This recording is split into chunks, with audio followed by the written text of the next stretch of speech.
இன்றைய தினம் யாழ்ப்பாணம் நீதவான் நீதிமன்றத்திலே நான் உட்பட நபர்களுக்கு எதிராக நாங்கள் பயங்கரவாத செயற்பாடுகளில் ஈடுபடப் போவதாகவும் தடை செய்யப்பட்ட இயக்கத்தினுடைய உறுப்பினர்களை நினைவு கூறப் போவதாகவும் குறிப்பிட்டு வழக்கு தாக்கல் செய்திருந்தார்கள். அந்த வகையில் நான் இன்றைய தினம் என் சார்பாக நீதிமன்றத்திலே ஆஜராகி நாங்கள் எங்களுடைய உறவுகளை நினைவு கூறுவது எந்த வகையிலும் இலங்கையினுடைய சட்டத்தின் பாலோ அல்லது உலக சட்டங்களின் பிரகாரமோ தடை செய்யப்பட முடியாத ஒரு விடயம் என்பதை சுட்டிக்காட்டியிருக்கின்றோம்.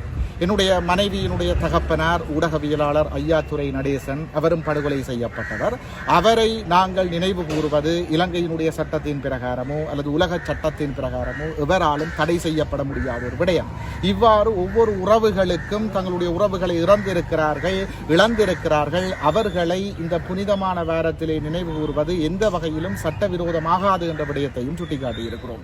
அது மாத்திரமில்லாமல் கடந்த வாரம் யாழ்ப்பாணத்துக்கு விஜயம் செய்த இலங்கையினுடைய அமைச்சர்கள் யாழ்ப்பாணம் கச்சேரியிலே 250 பேருக்கும் அதிகமாக கூடி கூட்டங்களை நடத்தி இருக்கிறார்கள். ஆகவே அப்பொழுது பரவாத கோவிட் தொற்று நானும் எனது குடும்பத்தவர்களும் எங்களுடைய உறவுகளும் சுகாதார கட்டுப்பாடுகளை பின்பற்றி எங்களுடைய உறவுகளை நினைவு கூர்வதனால் எந்த வகையிலுமே சுகாதாரத்துக்கு பங்கம் ஏற்படாது என்ற விடயத்தையும் நாங்கள் சுட்டிக்காட்டி இருந்தோம். அது மாத்திரமில்லாமல் எதிர்வருகின்ற திங்கட்கிழமை முதல் பாடசாலைகள் மீளவும் ஆரம்பிக்கப்பட போகின்றன. உணவகங்களிலே சாப்பிடுவதற்கு அனுமதி வழங்கப்படுகிறது. ரயில்கள் ஓடப் போகின்றன, பேருந்துகள் இயங்குகின்றன.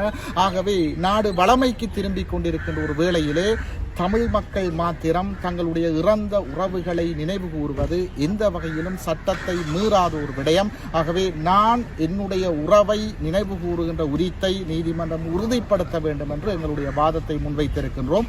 கட்டளைக்காக எதிர்வருகின்ற 24ஆம் திகதியிடப்பட்டிருக்கின்றது. சாதகமான கட்டளை வரும் என்று நம்புகின்றோம். எனது உறவை நான் நினைவு கூறுவதை யாரும் தடுக்க முடியாது. நன்றி.